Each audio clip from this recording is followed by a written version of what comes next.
Hello, ladies and gentlemen, and I'd like to welcome you back to the Graphic Thoughts podcast. I am your host, Dr. Panel, with my co-hosts today, my sister's dogs, once again, which would be Thor and Mickey. I know I spoiled it last week and said that today was going to be the 4th, 5th, and 6th book of Bleach. But here's the thing, due to human error, which is my dumbass, accidentally, right when I was finished. So I'll give you a little background into what I have to change the way I do this now because of this error. But I record in sections and I edit them together and edit certain things out of them.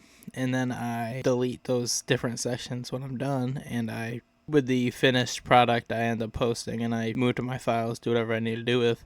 After I moved it to my files and was going to post it, was going to set it to be posted at a certain time, I ended up accidentally deleting it. I was trying to delete something else and I wasn't really paying a lot of attention to what I was doing. And when I went to just kind of look at it today, I realized what was going on. So this is Thursday, the day right before it goes up on Friday. Thursday night to be exact. It is 9:20 p.m. And I have to do an entire another episode. And I think mainly because it's going to be easier just because another thing, I also don't have my notes for the 4th, 5th, and 6th episode of Bleach anymore. I also just delete it. I write my notes in my actual notes app on my tablet, so I just delete the notes when I'm done. So I don't have a bunch of just old-ass notes sitting in there for months and months and months. So I didn't have the notes left, so I have to redo all of the notes. So what I am going to end up doing, because it'll take me all night to redo all the notes and then try to get this up, I'll literally be up till 5 a.m., 6 a.m. What I'm going to do is just do my next week's surprise manga episodes this week, and then we'll jump back to Bleach next week and then continue on from that. So the surprise was going to be the first 3 books of Fullmetal Alchemist, which is without a doubt my favorite manga of all time. The characters, the story, everything, the art style, literally every single thing about these books are fucking incredible. I've read the first, I think, 15 of them, give or take. And I'm absolutely in love with them. Honestly, what I'm probably going to do next week, we got to jump back to Bleach and do those 3. And then after that, we're going to jump on and just do probably 3-4 weeks of just Fullmetal Alchemist. I know there might be some people who aren't too interested in that manga, but it's my favorite, and I've been putting off breaking that down for a while, mainly so I can get a little farther into it, so there's more for me to break down in a row. So that's what we're going to do. Today's going to be the first 3 books, and next Friday will be the 4th, 5th, and 6th book of Bleach, and then right back into Fullmetal Alchemist for the remaining probably 3 to 4 Fridays. So be ready for that. Very, very, very excited to jump into this. The main reason why I chose to do this instead of the Bleach episode also is because I do already have my notes ready for this. I was planning on doing it this Friday, which meant I was probably going to start recording it Tuesday or Thursday, Monday or Tuesday, shortly after I got the next comic episode up. So another reason why it just kind of made it easier. So that's what we're going to do. First 3 books of Fullmetal Alchemist. Sorry to anyone who's disappointed and was looking forward to the 3 books of Bleach. But I do want to thank everybody who has been listening and supporting the podcast, and everybody who has been, or on Spotify, and then everyone who has been listening and supporting on YouTube. It means the absolute world to me, and I am going to keep rocking on. I do want to apologize also again about this week's comic book episode coming out on Wednesday instead of Monday, due to technological problems with my editing software. I wasn't able to transfer the file from there into my actual file to post on Spotify, so I wasn't able to get that done for like 2-3 days. For some reason, after I restarted my membership, because there was a problem with it ended up fucking up again, so I had to cancel it and restart it again. And it seems to be working completely now. It doesn't seem to be any issues, so hopefully that is the end of our problems with that. But that's enough of my jibber jabber. Let's get right into the video, or audio, I guess, but you know what I'm saying. Let's get going. Alrighty. So let's get going right down into this breakdown. Obviously, I was saying earlier that this is probably my favorite manga. The first book of this manga is, in my opinion, probably the biggest and or most important part of any manga that they've done. I know a lot, the people that made, or the guy that made One Piece says you can skip the first whole part of it. But if you skipped in any part of this the first book or even the second book, you'd miss so many key aspects and good parts of the story. So this first book, it sets up so many fucking things. It sets up all the major themes. It sets up all the major rules, the major emotional core elements for the characters and the story in general. So it sets up so much fucking shit in this story, and I am so excited to get into this. This is, like I said, my absolute favorite manga. These are my favorite characters in any manga. Since the first time I read it, I instantly fell in love with this story. It is kind of funny, the backstory to this. I came across the books when I was, the first time I read Dragon Ball Z when I was a kid. I saw them on the shelf and I wasn't really interested in them, and then I came across the show occasionally on, I want to say, Cartoon Network or one of those kind of shows or channels, and I kind of just threw it on in the background every once in a while, and occasionally I would pay attention to it, and I always liked the little guy with the suit of armor dynamic. I didn't know it was a suit of armor when back then. Obviously, I didn't know anything about it. I just thought it was like a robot or something. But such a fucking cool story, and I am so excited to actually jump into this. Since I wish I started reading it when I was younger, like I did with obviously comic books, and then I did with other mangas. But unfortunately, I probably didn't start reading it until either early last year or late the year prior. So, but enough yapping. Let's get into this breakdown. Before we get into the actual story, the two most important people and the main characters of our story, one more than the other, but both of them main characters still, is Edward Elric and Alphonse Elric. Basically, there's a lot to the story, but basically, these two brothers, they lose their mom at a very young age. Their dad leaves. They both have these abilities, don't quite understand them yet, but they're still learning and trying to better themselves and better them. The abilities, that is. Eventually, they get to the point where they commit the ultimate taboo, still as very young kids, I want to add. They try to bring their mother back using alchemy. What alchemy is the law of equivalent exchange. It's basically to gain something, you must give something of equivalent value that to the person, that you must lose something of equivalent value to gain something of that equivalent value, basically. But before we even jump into the story or deep into the story, just with the scenario that we come across with these two boys losing their mother and then using this unknown, really, magic to try to bring her back to life, and then paying one of if not the ultimate sacrifice. You take a lot of things away from just that part. Obviously, knowledge without wisdom equals destruction. They had the knowledge to do these spells and try to get this going, but without the wisdom and ability to use that knowledge in the best possible way and use it the right way, they lost a lot and didn't really get anything out of it. So,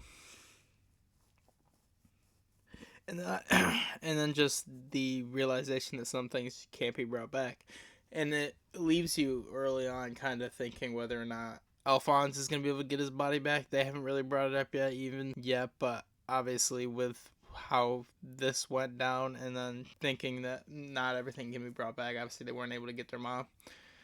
It does kind of leave you with that lingering question before we even get too far into the story, which is kind of cool. It introduces a lot just really early on. But this leads us directly into the actual story. A false priest uses a philosopher's stone fragment, pretends to perform miracles. What's actually happening is Cornello manipulates a desperate town leader, uses religion as control, promises resurrection. This is kind of similar to the Elrics. Edward exposes him. Alchemy is not magic. Cornello is a fraud. The big reveal is that the Philosopher's Stone can bypass equivalent exchange. We learn this very early on, and this is a thing that Edward very much takes into heart and remembers and keeps in mind, because obviously this is something that could lead him to being able to resurrect, or not resurrect, but bring back his brother's body. So, is that like I was trying to say?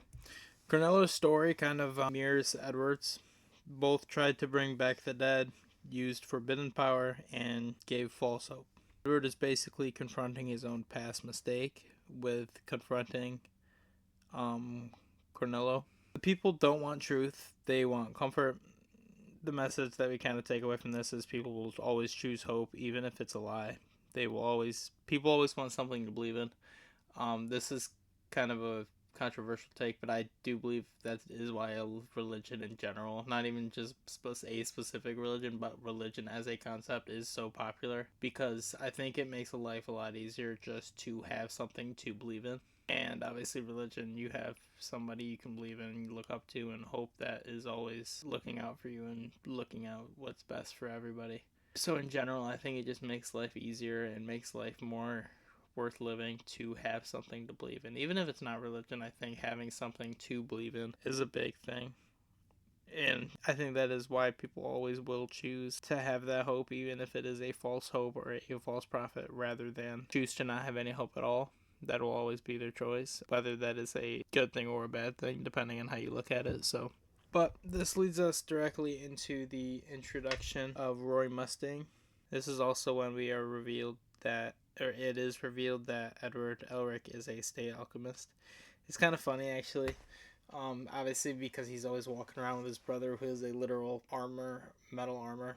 When people don't know but hear about the state alchemist, who is the full metal alchemist, they obviously think it's Alphonse rather than Edward, and then it always makes it. And then when they call him short, that also makes him mad. It's really funny. What are state alchemists? State alchemists are government controlled, given rank, money, authority, used as weapons. Nicknames are the dogs of the military.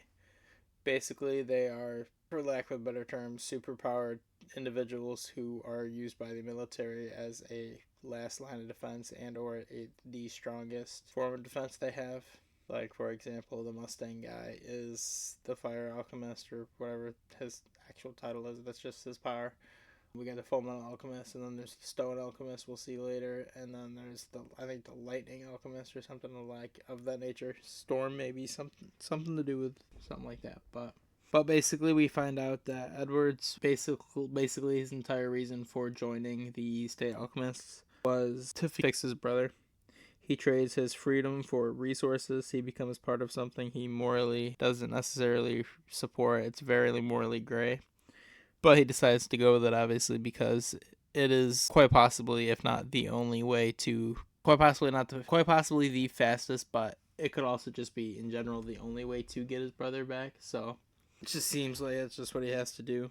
Obviously, I said earlier, we get introduced to Roy Mustang. Mustang sees Edward's potential, and he pushes him forward. He's very much of a, kind of like an older brother. I wouldn't necessarily say like a father figure, but very much like an older brother-like figure. Kind of in the background supporting him and always there to have his back, even if he's not necessarily right in front of him saying, you're the best, you're going to do great. And I do think that's a really cool aspect of it, especially since Alphonse is his little brother. But this chapter also very much introduces the power struggle, or power structure rather, of these stories in general. Science is controlled. Knowledge is regulated. The certain people know certain things. You don't need to know everything, kind of thing. And then alchemy is weaponized. It is very much used as a weapon for the government to do whatever they want, to do the bidding that they want to do. So I think the main thing kind of coming out of this chapter is it very much expands the world. It shows the cost of power, obviously. With Edward being a state alchemist, he has this power now, but he loses a lot of innocence. Obviously, he's still very young, for one. For two, he loses the ability to be against it, because obviously he doesn't necessarily support a lot of the things that's happening with it. And then for three, going back to the beginning with his brother, the cost of using this great power was his leg and arm and his brother's entire body, trying to get something back that they never got. So And then this book does a good job also of very much setting up long-term political tension within the alchemists and within kind of the military in general, with that side of it, with them being seen as dogs and kind of beneath the normal military rankings. So beneath in like a scum kind of way, not necessarily like beneath like a rank below. And that leads us directly into chapter 3. Chaos spreads in Lier after Canella falls. His followers spiral into confusion and anger. The Ulrichs leave, but the damage remains. Obviously, Edward exposes the lie. This kind of shows that truth has consequences. Edward exposes the lie, people lose faith, and society destabilizes because of it. All these people kind of lose their purpose and or lose their meaning, so they kind of don't know what to do with themselves. And I think that is a very, very fucking interesting thing to kind of touch on, especially in a book like this. What do you do when you lose? Like, think about, obviously it's crazy, but think about tomorrow, just whatever religion you follow, just it comes out that with like evidence that you without a doubt could not support or could not like go against, could not disagree with, that the religion you support is a total lie, total everything's wrong with it. That would probably fuck you up. It'd be a really hard thing to wrap your mind around, or just kind of go on with your life afterwards, especially if you've spent your entire life with doing this. So, and then I also think this is huge for Edward's character in general, because it's the first time he's shown and then like specifically done by him that doing the right thing doesn't guarantee a good outcome. Obviously, it was the right thing to stop this guy, tricking all these people and doing what he was doing, but all these people now lost their purpose, lost what they believed in, are now emotionally and just like socially in a much worse place than they ever were before. So even though he got rid of this bad thing, he also caused a bad thing. And I do think that's interesting too, just because that does happen a lot. Obviously, think back to Civil War and stories of similar to that, and or stories of that nature. A lot of the times people will go into something trying to do something good and or looking for a crazy good outcome, and a lot of the times the outcome will be the exact opposite and or what you were trying to prevent in the first place. So I always think stories like that are interesting, and or things like that happen, it's very interesting. So but and then I also think, like I was just saying, just a little bit defines Edward's character. He's very much not a savior. He reveals the truth and then moves on. He's not there trying to, gain popularity. He's not there trying to make sure the town's okay afterwards. He literally just does what he did and goes. I think that's, not only does it show a lot of his character, but it very much defines how he is going forward. It doesn't really change much going on through the story. His character very much stays the same, and not in like a bad way. Like they very much do a good job of diving into the character and the depths of his character without fucking with the actual like meaning and or what the character would actually do or the purpose behind the character. So I've always thought they did a really good job, or at least so far that I've read, at walking that fine line without ever stepping over it. But especially with things like this, it very much defines his character doing things like this, because again, he wasn't there to save anybody. Like, if he cared about the people there, he would have stayed and tried to help them. He doesn't. That is not his purpose of doing what he did. He just is against people using alchemy in the way, so he stopped them. It was as simple as that. But I think this very much, especially from the stories that we've done so far, breaks the hero fixes everything trope that very much gets put on stories of this nature, because, like I just said, he didn't fix anything. He stopped people from getting like scammed, but at the end of the day, he ruined a lot of the people's lives that are in that town from doing that. So again, he's not a hero, and I do truly think that's a very important thing to remember going forward, leading us directly into chapter 4. But chapter 4 is kind of what I spoiled earlier, with the brothers' childhood, their mother's death, their alchemy training, the human transmutation attempt. Obviously, I spoiled a lot of this earlier. I kind of wanted to introduce these characters before I jumped into the actual breakdown. So, but obviously, the scene from the transmutation attempt, they build a circle and they attempt their resurrection. The result is something horrifying appears. Edward loses limbs and Alphonse loses his body. This isn't just failure, it's very much arrogance and grief combined. They were grieving their mother, and then they arrogantly thought they had the ability to do this, as even though the strongest alchemist in the world strongly suggests you don't do things like this. So it's very much a thing of arrogance and grief combining with to lead to this awfully terrible idea. I do think it's an important thing, though, that Edward took away from all of this, which is that knowledge has a cost. He learned what his abilities of the alchemy could do and what they cannot do, but there was a giant cost, obviously, of the knowledge that he gained from doing all of this stuff. And again, I think things like that are really cool when it shows you the deeper effects and or meanings behind these common things that you see in books and or just tropes that you see in books. The horror I mentioned, it isn't their mother, it's not even human. This very much destroys their belief in control and destroys their belief that they can do this in the first place, can bring their mother back. I genuinely think this is the most important chapter in this entire series. It very much explains the emotional foundation of the entire series, breaks it all down, and shows you why you need to care about these characters and why everything that's happened so far in the story has happened. It explains their motivations very well, why they're doing what they're doing and what their goals are. And then it establishes the stakes, obviously, what they've already lost and what they maybe are willing to lose to get back what they lost, so, or get back what they can. So, I don't know. It is without a doubt the most important chapter in this entire series, no matter what book. But it might be the most important chapter in any manga, in my humble opinion. It perfectly sets up these characters and everything about this story so much better than any story I've ever fucking read. I'm like tripping over my words right now. I could not talk more about how well and how perfectly this chapter captured just the essence of this story. So, and these characters in general. So good. So good. That will lead us into chapter 5, though. Chapter 5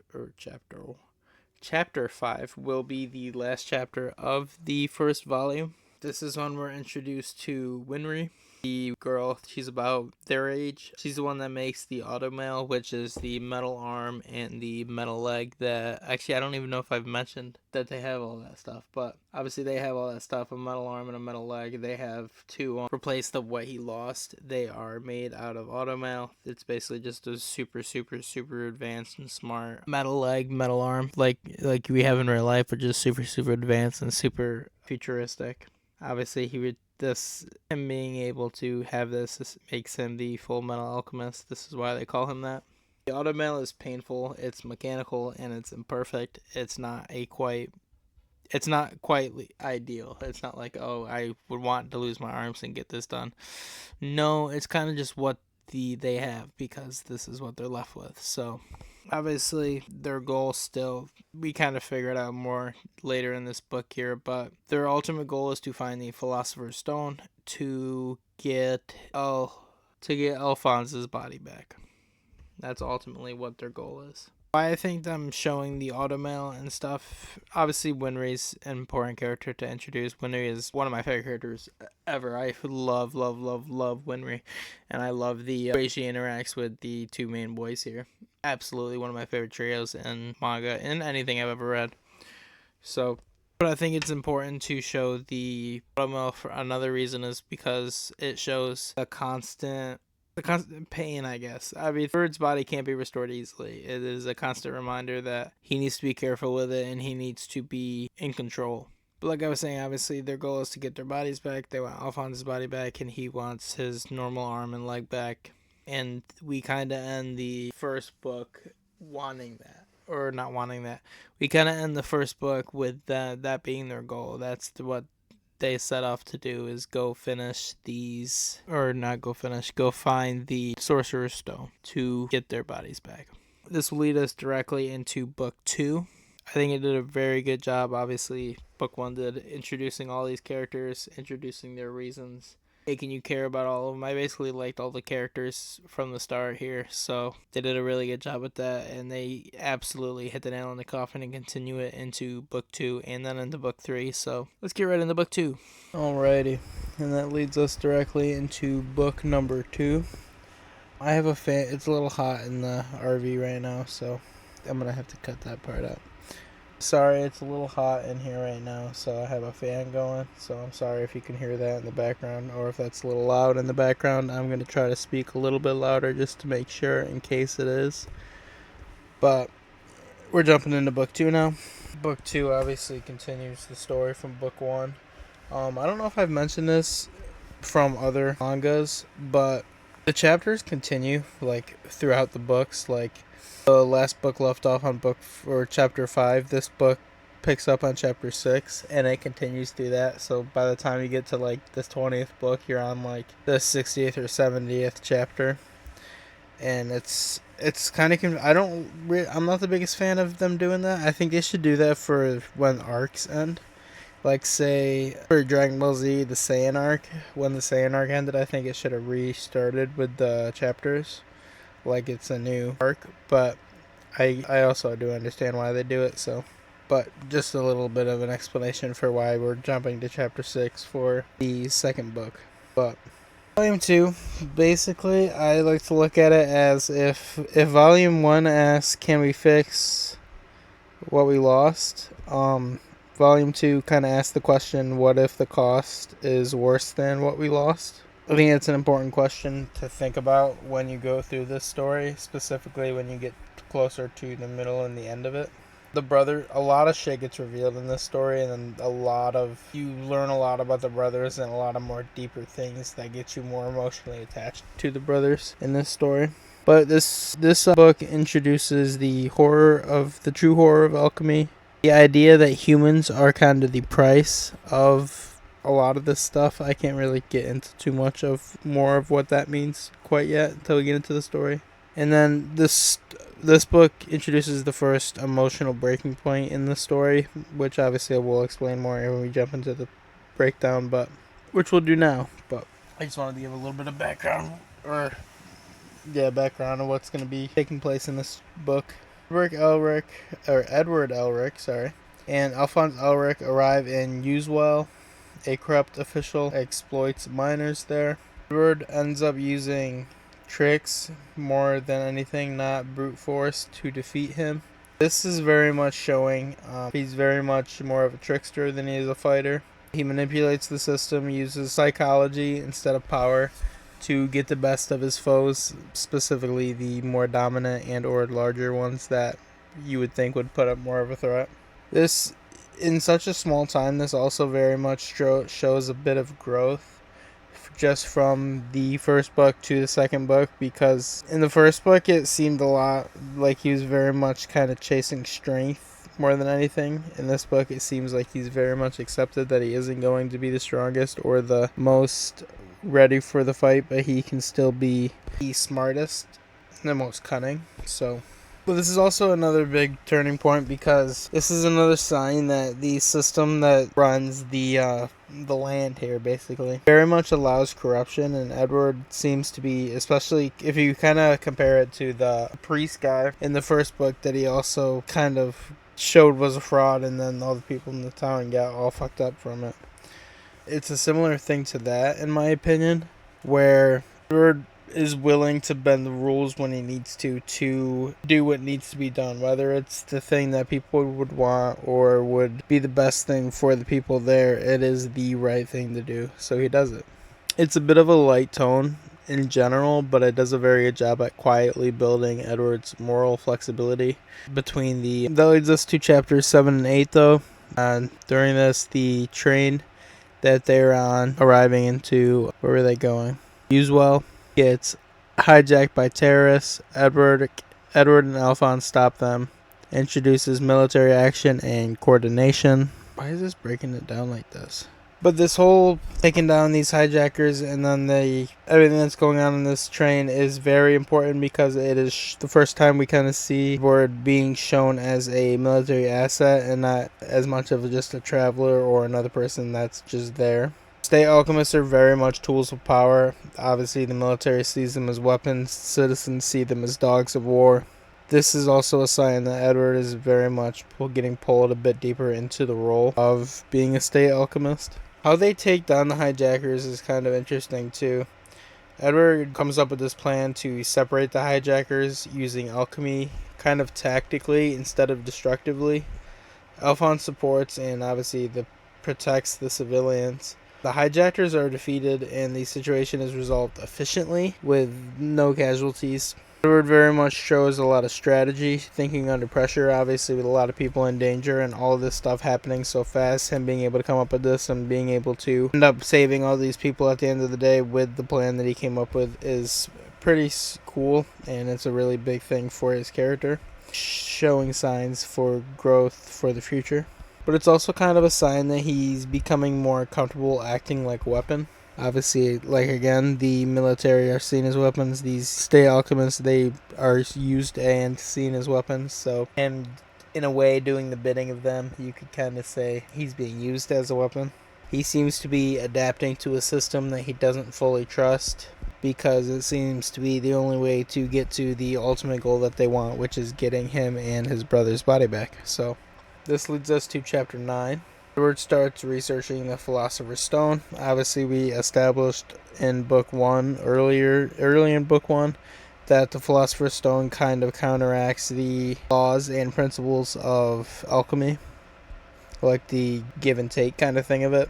When in his research, he finds inconsistencies in the records, leads point toward a hidden laboratory. He becomes suspicious of the military and the possibility of military involvement. This is another important character shift because Edward shifts from action into investigation. He realizes he's not going to be able to just muscle or talk his way through this stuff. He actually needs some evidence and needs some knowledge to get to what he's trying to do. So he reluctantly goes through in that direction. And then this also is where he starts questioning official information. Obviously, he's now starting to question military involvement in this, which in turn is questioning his superiors and the branch of military he serves in general. This kind of sets up that there might be a truth that is being hidden, and or that there is a system the system knows more than it might be revealing. This leads us directly into chapter 10. Edward infiltrates the laboratory that he was discovering in the last chapter. He encounters strange, hostile figures, guards, experiments. He fights beings that are not fully human, but they're also not fully not human. He realizes that something unnatural is happening. What changes from the story prior to this point to now? It's a major tone shift. Obviously, there's a lot of more horror elements now than we've seen prior in the story, and then even that we'll see after this in the story. This part of the story takes a very big horror shift. Edward sees the consequences of advanced alchemy going into this laboratory. Obviously, a lot of these are laboratory experiments from this kind of alchemy or this kind of alchemy, doing this, doing that. But this shows that alchemy can distort humanity and that there are experiments beyond normal limits. Obviously, normal everyday things that once you get these powers you're going to try doing just to see what you can do with these abilities aren't things that are happening in this lab. Things that are happening in this lab are grotesque and would absolutely destroy a human being thinking and trying to understand and wrap their head around this in real life. So this leads us to chapter 11, which is one of the biggest realizations that we get in the book. We discover that the Sorcerer's Stone is created through human sacrifice. The evidence confirms large-scale human use. Evidence confirms large-scale human use amongst time. Alphonse begins questioning himself, his body, his existence. This obviously shakes the boys a good deal, with the Philosopher's Stone being created through human sacrifice. obviously what led to them being them being the way they are is human sacrifice. It kind of could make you question and just really wonder the effects and or what could happen out of the things that they did and or will do. So this also kind of begins an identity crisis in Alphonse. He doesn't really know who he is or what to do with himself. It also sets up kind of questioning of equivalent exchange. If it's incomplete, what happens then? And then the cost of power can be transferred to others. Or can the cost of power be transferred to others? That's kind of a lingering question that you are left with throughout this. This leads us directly into chapter 12. And this is an important chapter, specifically for my buddy Reese, who absolutely loves this character for only God knows what reason. We get introduced to Shy Tucker and introduced to his daughter, Nina Tucker. Tucker is known for creating a talking chimera. The brothers spend time studying and bonding. We find out that the chimera is his fucking daughter. He turned his daughter into a chimera. Wild. For some reason, this did not stick with me. When I started reading these and got to I got the books and the first 3 books in one book, and then vice versa, all of the 3s in 3 and 3s after that. When I first started reading them, and I got to probably the 3rd of the 3-book series, Reese comes up to me, he's like, you remember, have you met, I forgot his name now. Have you met Shy Tucker? Have you met Shy Tucker? And I'm like, I mean, probably. I'm past the point you're talking about. I just don't for the life of me remember this guy. I don't know how him turning his fucking daughter into a chimera didn't stick with me for the life of me. But it didn't stick with me. And he was mad at me about it then. He's probably, when he hears this, is going to be mad at me about it for now. I don't know what to tell you. Out of all the cool shit that's happened in this book, for some reason, this just did not hit a fucking nerve with me. Although writing it down and then rereading it and now speaking it again out loud for my notes, it's fucking insanity. He turned his daughter into a chimera. Just think about that. But anyway, this chapter is also important for a couple other reasons. Specifically, this is the first time Edward sees another alchemist real work up close. It also kind of sets up the idea that obviously he's going to want to be the best alchemist. Doesn't quite just set that up now, but oh shit. Chapter 13. So I'm realizing now that I jumped ahead a lot. We find out now that he fused his daughter with his dog and created a chimera. But Tucker is about to lose his state alchemist license. He needs a breakthrough. He reveals his new chimera.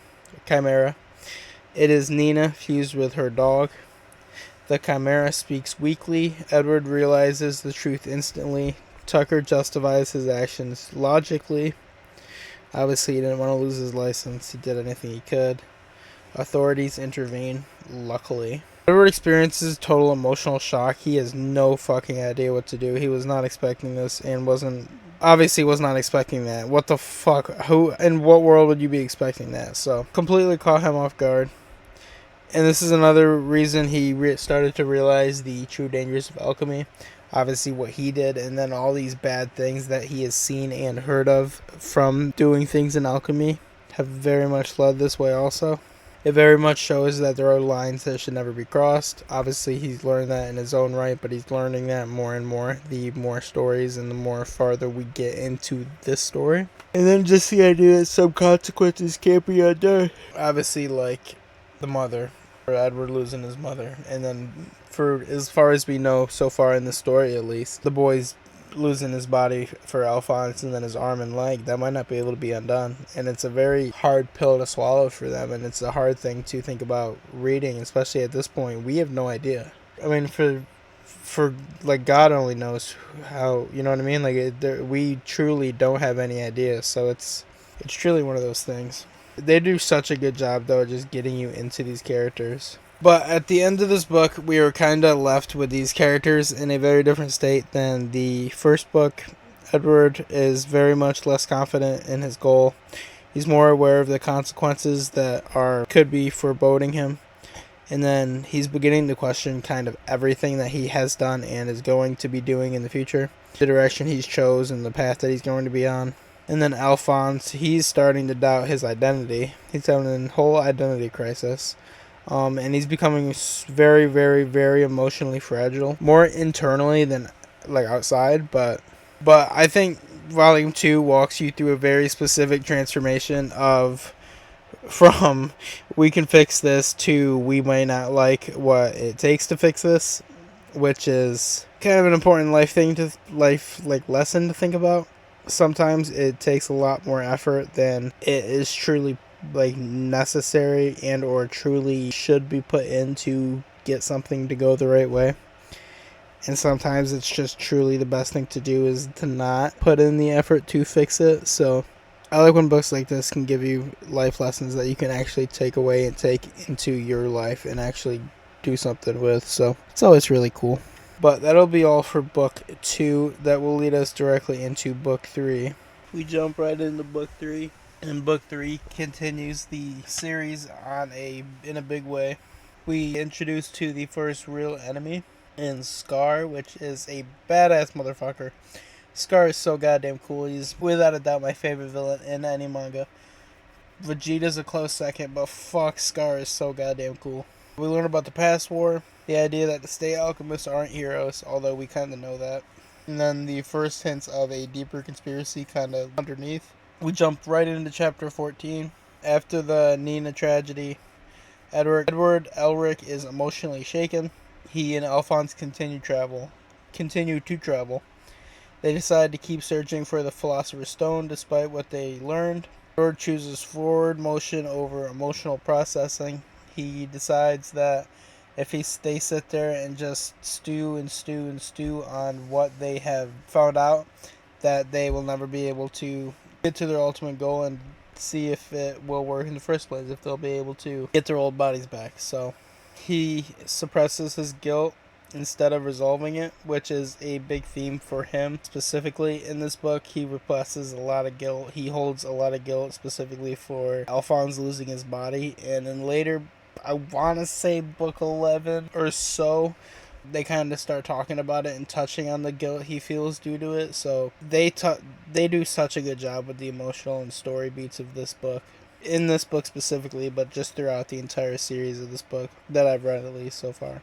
But like I just said, this obviously becomes a pattern, specifically with Edward. Keep moving so you don't have to face what you've done.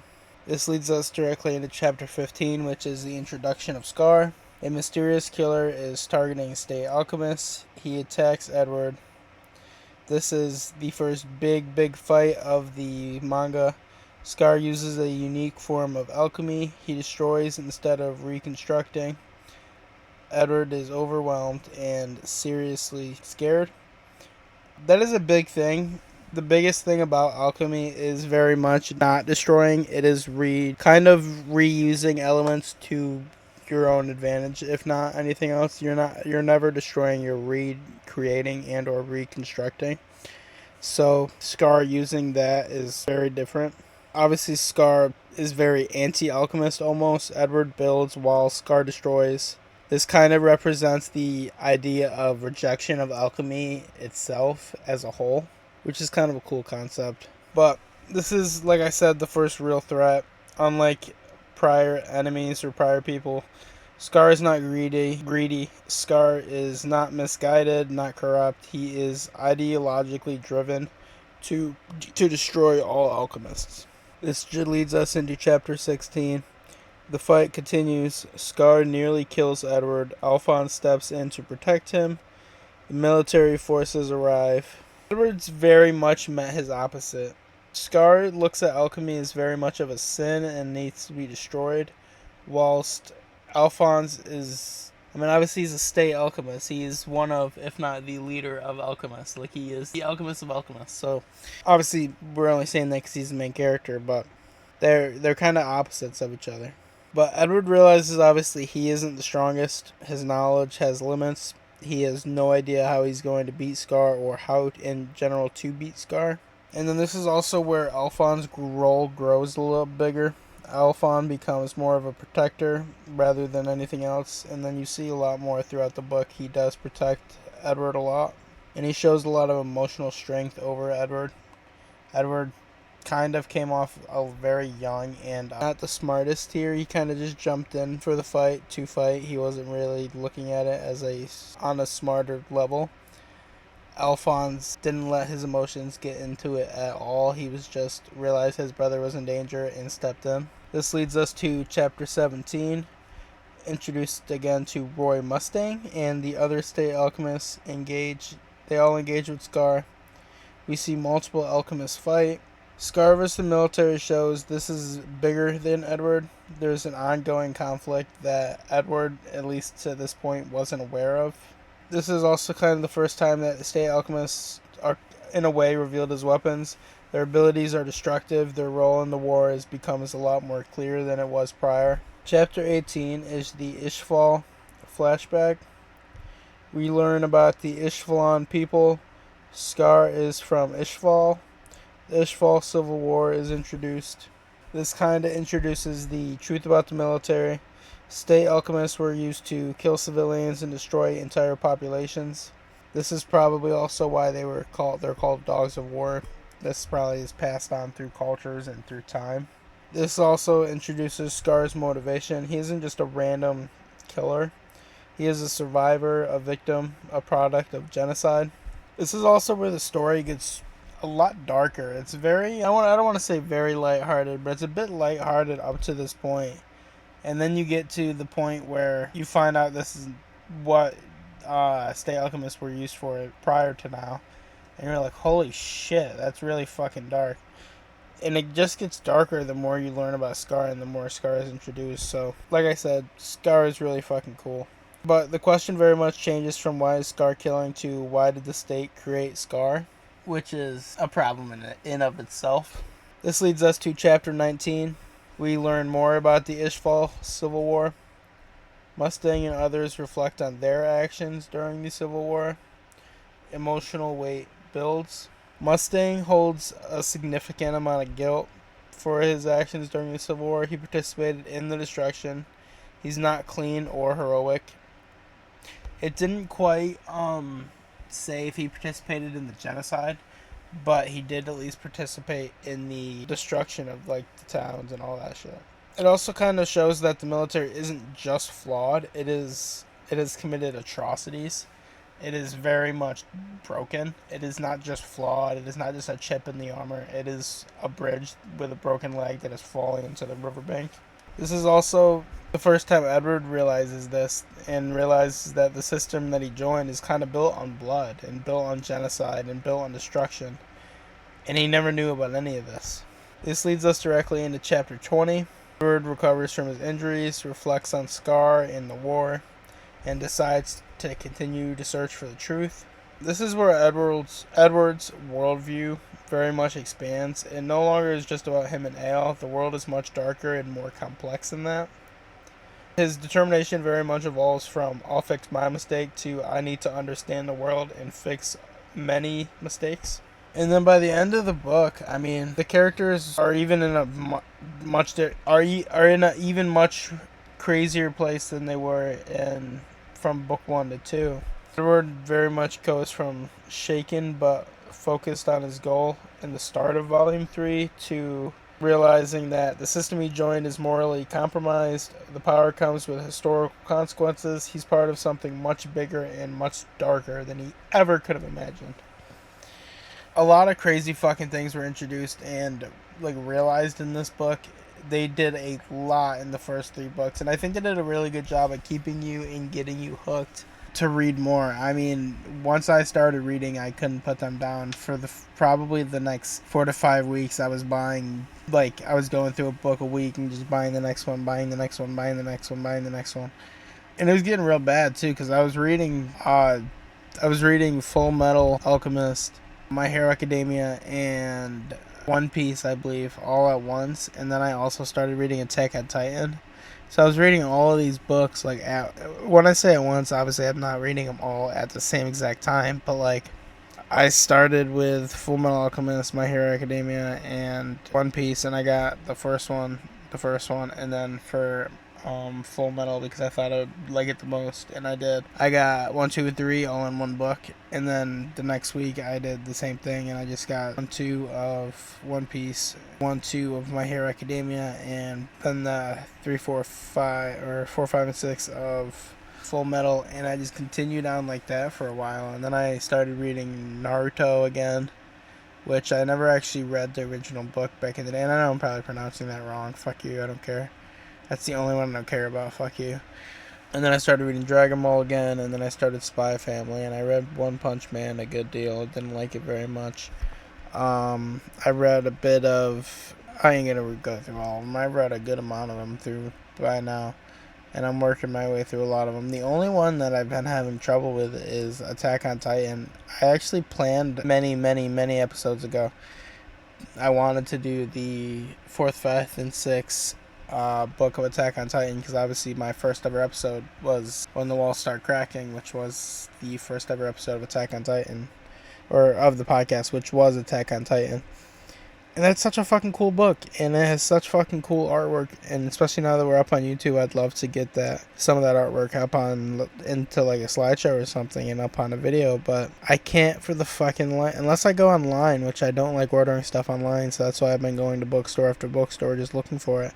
But I can't for the life of me, and because Attack on Titan is also another one that I do, the 3 books in one, I can't find book 4, 5, and 6 in one book, like, omnibus, and it's fucking killing me. Like, I went to two or three different Barnes and Nobles over the past 2-3 months, and all of them had like 1, 2, 3, and then they'd have like 5, 6, 7, or 7, 8, 9, and then after that, or like they just jump in between, but they'd never have 4, 5, and 6. I'm just like, what the fuck? So eventually we will get to that, but obviously, like I said, for the rest of them, for the next couple weeks, the manga is kind of set. We are doing Bleach next week, and then we are doing Heavy Metal for the next probably 2 to 3 weeks. After that, the comic books will still continue to vary. I do want to say we are doing another non-Marvel or DC comic for this week's comic episode. I'm very excited for that. It'll be the second one in a row too, because we're doing it right after the Judge Child run, which I thought was a really good episode. I really enjoyed doing that one. Kind of outside of the box, just because we normally do Marvel or DC, but it was cool to do. Judge Dredd's a cool character. Behind RoboCop, he's probably my favorite outside, or Spawn too. But outside of Marvel or DC, outside of Marvel or DC. But anyway, that's enough of me yapping. That will be all for the first, second, and third book of Full Metal Alchemist.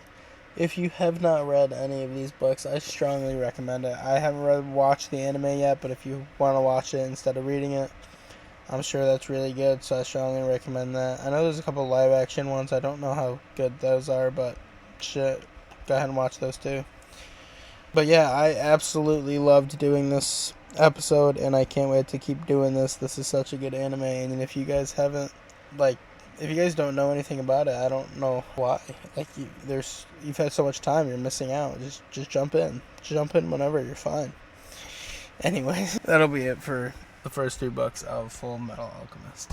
But yeah, that will be all for this episode. I appreciate you guys listening. Obviously, like I've said from the beginning, and I've said in previous episodes, I am an absolute diehard fan of Full Metal Alchemist. I can't wait to keep reading them myself, and I can't wait to continue doing these for the podcast. Absolutely going to be some of my favorite episodes to record. This one is absolutely in my top couple episodes that I've recorded. So excited for that. You guys should be excited for the bonus episode that is still coming out. Obviously, I've been talking about that for a while, hyping it up. The first part is officially done and ready to go up. It is about an hour. The second part I am working on, and it is going to be roughly the same length, so it's going to be a lot to listen to, and I will absolutely appreciate you guys for doing it. It is, like I said before, it's going to be bonus episodes for both. It's not going to be replacing any episode that has been happening. Once again, I want to apologize for this week's comic book episode that happened. Obviously, we had to end up putting that out. I think we did it Wednesday night instead of Monday morning. due to going out of town over that weekend and then having problems with my editing software, I just wasn't able to get it up until Wednesday. So I appreciate nobody being too upset with me, and I'm sorry for anybody if there was anybody waiting to listen to it that morning. It is up now on both Spotify and YouTube. We are, other than the first 3 episodes, we are completely up to date now on YouTube. If I'm not mistaken, no, yeah, we're up to date. The Judge Dredd, which was the latest comic episode, is up there now. This episode, by the time you're hearing this, it could be up on YouTube. It'll probably be up. This comes up Friday, so it'll be up Sunday latest on YouTube. I've been saying, and I'll say probably 2 to 3 more weeks before we can actually get a good full one up. But the YouTube videos are going to be changing up a little bit. We're going to be doing sort of slideshows of the comic book art and or comic book panels and or manga art and panels throughout the video on YouTube. That is the goal, to try to get those up. Honestly, it's just a lot harder than you would think. I don't know. Honestly, it's the hardest thing that I've had to do or attempted to do for the podcast and or for anything that I've done. I've had a YouTube video or a YouTube channel in the past that I tried to make videos for, and I've never had as hard of a time as I am trying to get my audios to be set to a slideshow. So pain in the ass. But when we do get there, we will get that up. So be ready for that. But once again, thank everybody for watching. That will be all for this week's manga episode, and I will talk to you guys again on Monday for a comic book episode. Got a nice surprise for you. Obviously, on Friday we are doing Bleach like we were supposed to be doing this Friday, but that'll be all. So thank you everybody for listening, and Dr. Panel out.